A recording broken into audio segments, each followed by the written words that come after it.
is an interview of Casey Luskin of the Discovery Institute on Fox News. In it, Casey butchers science, reality, and just flat out lies through his teeth to support his primitive views. Now, please note that this is the same clown who felt himself qualified enough to critique a peer-reviewed publication about the evolution of the tetrapod arm without even knowing the names of the major bones of the arm. Welcome back. When a Texas Board of Education approved objections to evolution in textbooks, the fight over how to teach the subject, evolution, should have been over. But some textbooks are still getting it wrong, raising the question, should the board be stripped of its power to choose textbooks? Joining us right now from the Discovery Institute, an organization that has been heavily involved in the Texas case, is Casey Luskin. Good morning to you, Casey. Thanks for having me. Okay. Now, your problem, and the whole thing, creationism versus Darwinism, is white hot these days. Your main problem with science books is that they take a one-sided look at evolution, right?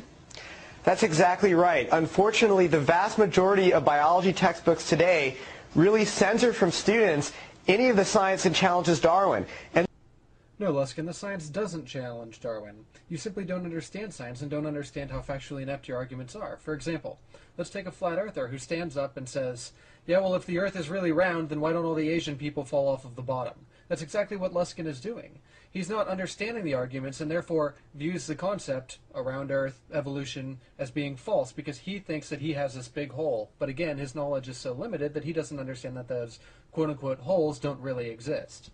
This is not about teaching creationism. This is simply about allowing students to hear about some of the evidence that challenges evolution as well as the evidence that supports it. Right, exactly. Now, and you told me during the break about 100% of the mainstream books get it wrong regarding evolution. And for instance, Haeckel's embryos, how do they get that wrong, all the books?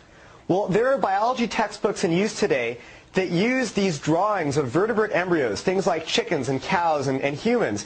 And biologists have known that these drawings were fraudulent for over 100 years. But what these drawings do is they obscure the differences between the early stages of embryos in order to make it look like all these different vertebrate groups share a common ancestor. But we've known for hundreds of years, for decades, that these drawings are fraudulent, and they are still in many textbooks that are used today. And we think that students should be getting, the most accurate and objective evidence for evolution, not these fraudulent drawings. Okay, it's time that we address the creationist favorite, Haeckel's embryos.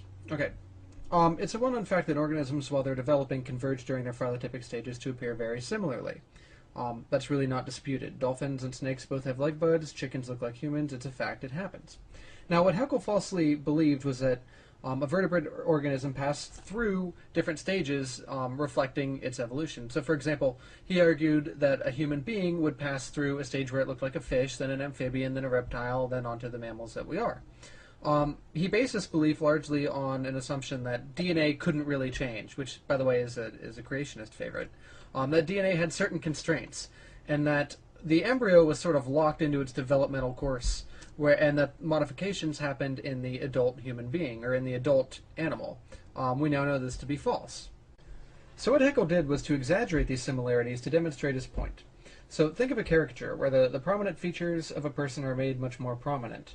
Now, note that Haeckel didn't make any of these characteristics or similarities up. They are really all there in the embryos, and they are very similar. That being said, however, exaggerating them still isn't acceptable in science, which is why Haeckel's embryos are viewed the way they are. Note that the ironic thing about this is that Luskin is doing the same exact thing Haeckel did. While Haeckel dishonestly exaggerated the similarities in the embryos, Luskin is dishonestly exaggerating the differences in the embryos. He's doing the exact same thing, although I would argue that what Luskin is doing is more immoral, simply because what Haeckel based his drawings on actually existed. These similarities are there. Whereas what Luskin is doing is he's trying to mislead you into thinking that there are no similarities whatsoever, which is more dishonest because he's fabricating something. Also, for some strange reason, creationists seem to think that Haeckel's embryos are a major source of people accepting evolution, when that's simply not the case. The similarities during development are nowhere near the strongest pieces of evidence supporting evolution, but instead they simply focus on this one thing because that's all that they can grasp at. It's actually kind of similar to people denying dinosaurs existed and finding one paleontologist who fabricated a dinosaur fossil so that he could get famous, and then they take that fossil and say, aha, this fossil is forged, all the books containing dinosaur fossils have it all wrong, it's completely wrong, dinosaurs never existed, we win. That's exactly what Luskin is doing, and that's exactly what creationists always do. Another example is Darwin's Tree of Life. I mean, that's what I learned back in the day, but there are holes all punched through that as well.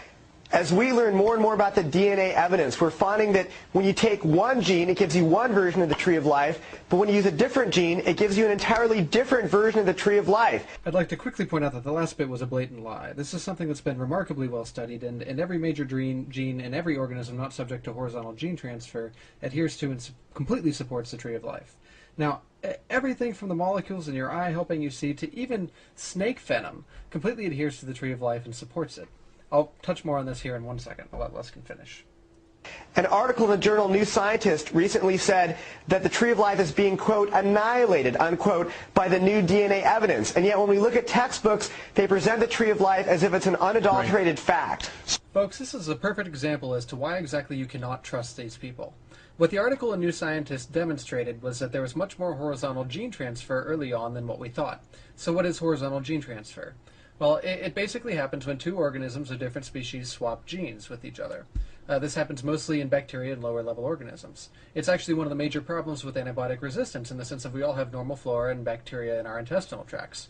Well, what happens when we take antibiotics is that we select for our normal flora that are resistant to those antibiotics because they have the resistant genes. Now what happens later on when we get a pathogenic infection is that those resistance genes from our normal flora can actually be passed to the pathogenic bacteria, causing them to become resistant to antibiotics too. So what Casey Luskin is basically doing here is taking the example of New Scientist, which was that there's much more horizontal gene transfer in the lower Tree of Life than what we previously thought, and he's applying it to the entire tree, as if there's this murkying of the water between amphibians and reptiles and birds and mammals and things like that, which simply isn't the case. If anything, the article in New Scientist applied to the bottom 1/15th of the tree, where the remainder of the tree is perfectly intact. There is no horizontal gene transfer between larger organisms simply because that doesn't happen. Now, as far as why shouldn't that be included in the textbook, do you really think that it's appropriate to be telling a third grader, well, it's not really the Tree of Life, it's actually the web of life because there's much more horizontal gene transfer in far primitive organisms? No. Sorry, that's simply not appropriate. The Tree of Life is an appropriate description for the vast majority of the tree and for what's trying to be portrayed here. Luskin simply doesn't count on you being able to know that. So what it comes down to for you is 100%, near 100% of the textbooks get it wrong. You're not taking a side whether evolution is right or creationism right. You're just simply saying if the textbooks are going to be teaching evolution, get it right because everybody's getting it wrong. Well, we don't support the teaching of creationism, but we do support the teaching of good science. And the best science shows that there is a real scientific controversy over this. All right, Casey Luskin joining us from the Discovery Institute in Seattle. Casey, thank you very much. Thank you. There may be some sort of controversy in the land of dishonest troglodytes, but in the scientific community, there is no controversy, and there hasn't been for at least 100 years. Now, what gets me here the most is probably the hypocrisy. So, I mean, here we have a guy who's willing to go on the picture tube and tell lie after lie after lie and butcher science at the same time claiming to have the moral position and preserve science. I mean, even Holocaust deniers don't stoop to this level of hypocrisy. Casey Luskin of the Discovery Institute, ladies and gentlemen, give him a hand. And here it is, your moment of Zen.